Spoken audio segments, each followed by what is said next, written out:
When you get a grinder, make sure you have a guard on it. In order to put a guard on it, you need to take the disc off. Lock the pin down using the button on the top. Unscrew the nut with a spanner wrench.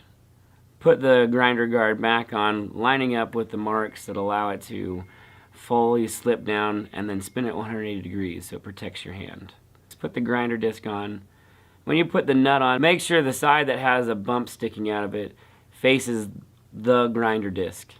Pick up your piece, find all the sharp edges. When you cut on the shear, normally there's a burr that can cut your hand severely. Most of our shop cuts happen because of these burrs.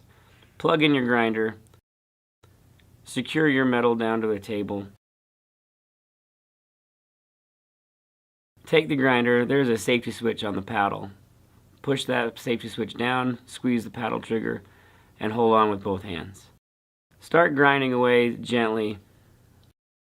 If you want to use the grinder to cut, we need to take off the grinding disc. Lock the spindle down, use the spanner to loosen the nut, take off your cutting disc. Put your washer back on if it's not there. When you put the cutting disc on, it's thinner than the grinding disc, so the bump now needs to face up instead of down. Lock the nut down with your spanner. Make sure the spindle is pushed in with the black button. Once it is secured in place and your metal is secured, you can begin to cut. Use short, controlled strokes with both hands. Be careful, these discs are fragile and can explode. We can also put other discs on, such as polishing discs.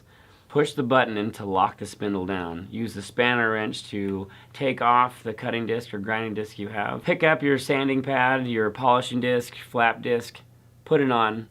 These ones are usually thin as well, so you want to make sure the bump faces up when you put the nut on the grinder. Once your metal is secured in place, you can pull the safety tab and paddle in and start making smooth, even strokes to get the desired finish you're looking for.